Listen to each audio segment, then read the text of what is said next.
All right, welcome back to Buckeyes Now on Sports Illustrated. I'm Brendan Gulick, and I'm certainly excited about the fact that the Ohio State Buckeyes played as well as they did tonight. Boy, it's a late night edition of Ohio State Instant Analysis from tonight's victory, and a fun one that it was. You know, anytime you go to College Park, you kind of expect that you're going to get a really good game, and I know this Maryland team really hasn't achieved at the same level this year that certainly they're used to. But the fact that they had beaten Illinois and Wisconsin and Minnesota and Purdue, you know, some teams that certainly Ohio State has beaten, but others that, you know, they've had some tough games with. Obviously, Purdue's gotten the Buckeyes number a couple times. And certainly the Minnesota game back in early January was really the only clunker of the season for the Scarlet and Gray. The fact that this Buckeye team went to Maryland and withstood maybe some sloppy basketball in the first perhaps 10 minutes of the game, a really impressive road win. And I think the thing you really shouldn't ignore, you know, finally getting into the top five, right? Something that the Buckeyes the last couple of weeks thought maybe was attainable, and certainly not something that anybody outside the program expected was attainable perhaps just a few weeks ago. And maybe even going back to the beginning of the season in November. At the beginning of the season at times was a little ugly, and to think that now this team is cruising the way they are and you know, close to the top of the table in the Big Ten, and playing this well, it's an impressive thing to see a team go through the Big Ten the way the Buckeyes have, and not lose focus and not let the national rankings go to their head. I'm really impressed with the maturity of this team. You know, they play with a fierce competitive fire, but at the same time they've got this looseness about them and this ability not to be, you know, afraid of the moment, and to go to Maryland and play against a Terrapins team that certainly was hungry and you know, had come off of a stretch of basketball where they've been trying to string some better, consistent play together. For the Buckeyes to go out there and shoot the way they did, and frankly play defense for a huge chunk of the game and silence Maryland's offense the way they did. Pretty darn impressive. So let's dive into some of the numbers. I want to share some of those with you so you can see the box score in case for some reason you haven't had a chance to quite see that yet. And we'll point out some things that I think the Buckeyes did really well, and perhaps some others where we'll want to see some further improvement from them. So here's a look at tonight's box score. And obviously the big thing that jumps out right away is Kyle Young and Dwayne Washington dropping 18 apiece and shooting as efficiently as they did on the offensive end. That was huge. But perhaps even more notable, E.J. Liddell, 2 of 8 from the floor, only 7 points. He didn't score a basket until he had a layup with exactly 7 minutes left in regulation. 7 minutes left in the game. So he went 33 minutes without a basket from the floor. If you'd have told an Ohio State fan that, you know, going to Maryland on the road, a tough environment, that your leading scorer wouldn't have a single basket from the floor for more than half an hour, and that you'd still win and frankly lead comfortably in the second half. I really was impressed with the way Ohio State rallied as a team during that stretch. Huge contribution from Seth Towns. I know he only had 6 points, but those 2 threes really came at clutch times. And just super important stretch of basketball there for the Buckeyes, I thought, that Seth Towns is a big part of. And it had a lot to do with the foul trouble, you know, that E.J. Liddell got in. So a good job there. And frankly, overcoming the fact that Justice Suing also had a little bit of an off offensive game, 17 minutes, and he had a big goose egg in the scoring column. So well done by the Buckeyes to work through some of the challenges there. You know, Kyle Young, certainly the headliner. And if you watched the post-game press conference with Chris Holtman, or if you saw Kyle speak at the beginning of the press conference, you know, he's having an unbelievable stretch of basketball right now. The best back-to-back games of his career. He had 16 against Iowa and really banged around with Luka Garza quite a bit. And then comes out today and has 5 points in the first half, and the Buckeyes look a little flat, you know, trying to figure out how they're going to get the offense going. And Kyle puts him on his back and has 15 in the second half. played 34 minutes. You consider how little practice time he's been able to consistently have during the week. Man, I'm awfully impressed with Kyle Young's maturity and his will to win. Dwayne Washington, 3 of 10 threes, just looking at it is going to frustrate you a little bit because that's been Dwayne throughout the course of the year, right? But he also seems to typically come up with big plays when Ohio State needs it. And once again tonight, he hit a couple of threes to rip off for him too, and then Seth Towns threw another one in there. It was a quick 9-0 run that took an early deficit and tightened it up quite a bit, and gave Ohio State a chance to take a deep breath in the first half when they desperately needed it. Dwayne got to the rim really well tonight. I thought he hit a couple of nice mid-range jumpers too. And, all in all, 18 points from one of your better players and certainly one of your veterans. The Buckeyes need that. The 4 turnovers probably a little frustrating, and he'll keep working on that. But, all in all, a good performance from Washington. Justin Arns tonight, another solid night. He didn't go crazy, but you'll take 3 3-pointers from him, especially when he hits one right away out of the gate. That certainly got him feeling good. So the Buckeyes, they really rode those 3 guys, Young, Arns, and Washington tonight. CJ hit some big free throws late in the game, and that put him into double digits. But just overall a great win from that perspective. You'll see points in the paint for Ohio State, 24 over here. That number was 4 at halftime. And Ohio State did not have a single field goal from the floor inside the key until there were 4 minutes left in the first half. They could not penetrate the middle of that Maryland defense. And I found it really impressive that they didn't want to totally rely on the 3 ball. They shot 16 of their 26 threes in the first half. And you could tell there was this emphasis of trying to work the ball inside, getting more high percentage looks, especially when things were getting pretty frustrating for Maryland. What you won't see on the box score here, if you didn't catch the full game, maybe you didn't see this. So from the 6:24 mark of the first half until 12 minutes left in the second half. So you've got 6.5 minutes of the first half and 8 minutes of the second half. It was call it just under 14 minutes. Maryland had 1 basket.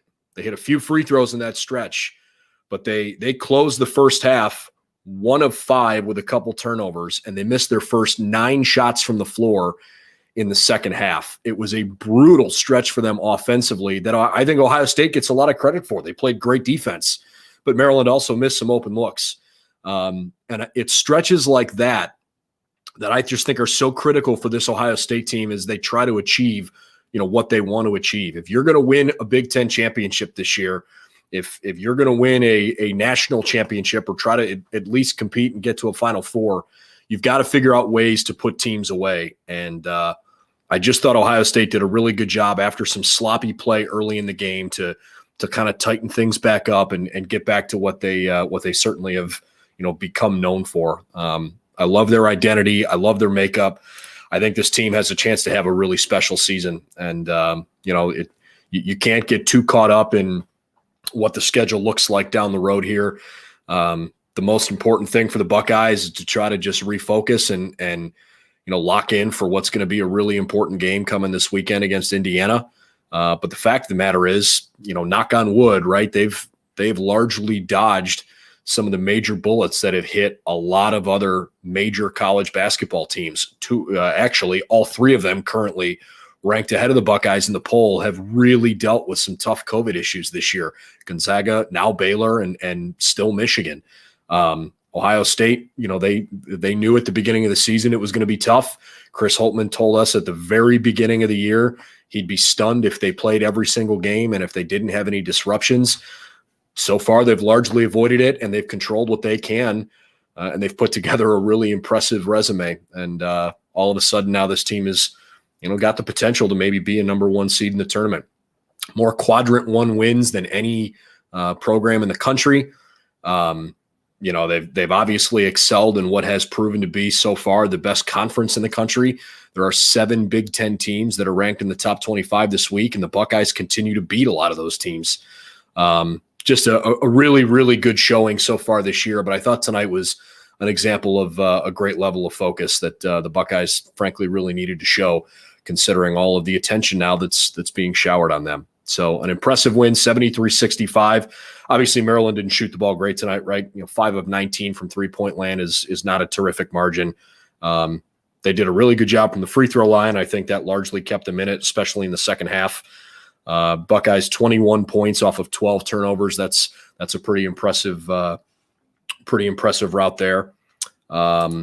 The offensive efficiency, again, for the Buckeyes, really solid. Anything over 1.1 points per possession is considered elite. And Ohio State seems to right now routinely be there. Ken Pom says they're the 4th most efficient offensive team in the country this year. And again, tonight, they continue to take advantage of some of those big opportunities. So all in all, a really solid night for the Buckeyes. So now now they get a couple of days to try to catch their breath, learn what they can from the film, and get ready for an Indiana team that's also riding high and trying to make a push of their own. They're not nationally ranked right now, but frankly, I think they've got the talent to do it.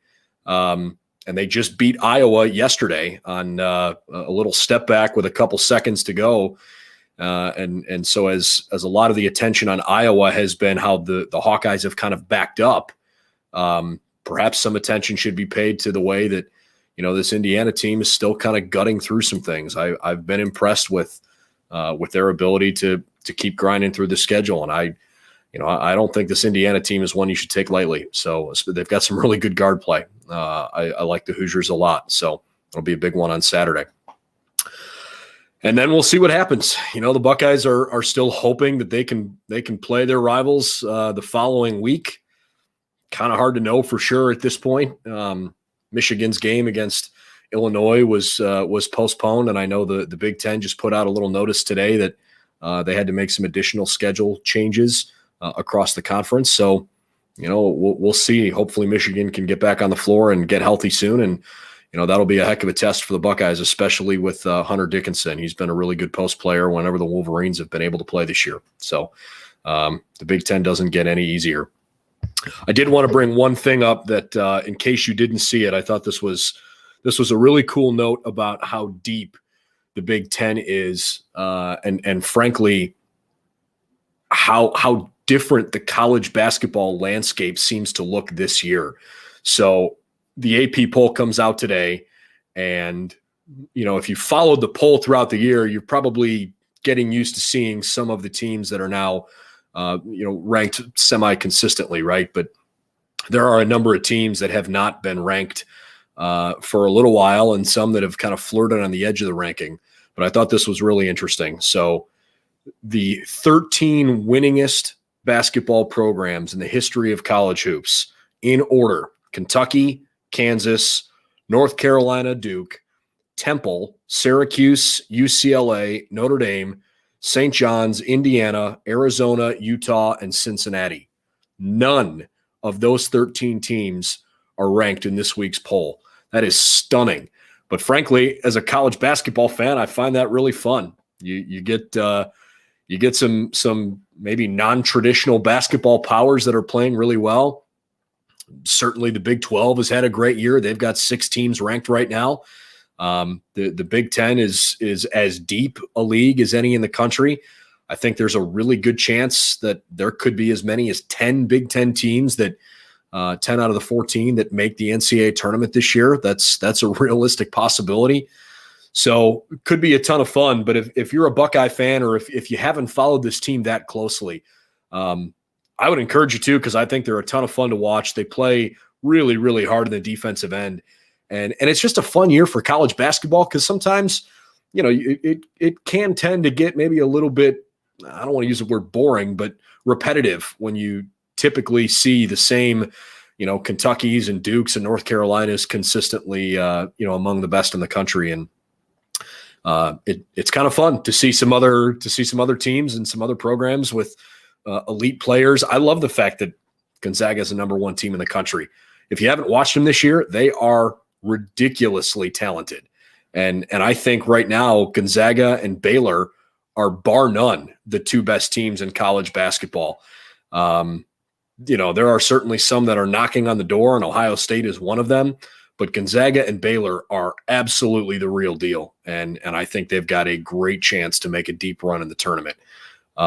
Those are not two schools. I mean, I realize Gonzaga as a mid-major has had good teams over the years, but they've never really achieved at a high level when it comes to the NCAA tournament itself. It just doesn't seem to happen quite so often.